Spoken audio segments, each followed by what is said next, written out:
महाराष्ट्र के उप मुख्यमंत्री एकनाथ शिंदे ने हाल ही में कहा कि वह सदियों पुराने हाजी मलंग दरगाह की मुक्ति के लिए प्रतिबद्ध है। दक्षिणपंथी समूह का दावा है कि यह एक मंदिर है। माथेरान पहाड़ी श्रृंखला पर एक पहाड़ी किला मलंगड़ है। इसके सबसे निचले पठार पर स्थित दरगाह में यमन के 12वीं शताब्दी के सूफी संत हाजी अब्दुल रहमान की मौत की बरसी की तैयारियां हो रही है। उन्हें स्थानीय रूप से हाजी मलंग बाबा के नाम से जाना जाता है। 20 फरवरी को उनकी बरसी मनाई जाती है। शिंदे के बयान पर दरगाह के 3 सदस्यीय ट्रस्ट के 2 ट्रस्टियों में से एक चंद्रहास केतकर ने कहा, जो कोई भी यह दावा कर रहा है कि दरगाह एक मंदिर है, वह राजनीतिक लाभ के लिए ऐसा कर रहा है। दरगाह का उल्लेख विभिन्न ऐतिहासिक अभिलेखों में मिलता है। 1882 में प्रकाशित गैजेट ऑफ बॉम्बे प्रेसिडेंसी में भी इसका जिक्र है। संरचना का जिक्र करते हुए कहा गया है कि यह एक मंदिर एक अरब मिशनरी हाजी अब्दुल रहमान के सम्मान के लिए बनाया गया था, जो हाजी मलंग के नाम से लोकप्रिय थे।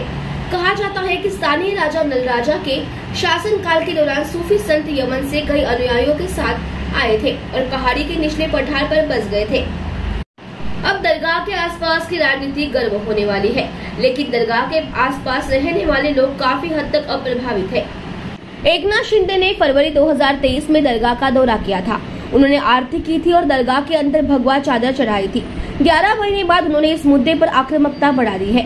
मलंगडाच्या बाबतीत देखील भावना आपल्या सगळ्यांच्या मला माहित आहे। या मलंगडामध्ये धर्मवीर आनंद दिघे साहेबांनी मलंगड मुक्तीचं आंदोलन सुरू केलं आणि आता जय मलंग श्री मलंग आपण म्हणू लागलो। हा त्याचाही आनंद आपल्याला आहे आणि म्हणून मी आपल्याला एवढंच सांगतो, काही गोष्टी आपण जाहीरपणे बोलू शकत नाही, पण आपल्या मनातल्या भावना मलंगड मुक्तीच्या बद्दल आहेत त्या पूर्ण केल्याशिवाय हा एकनाथ शिंदे स्वस्थ बसणार नाही।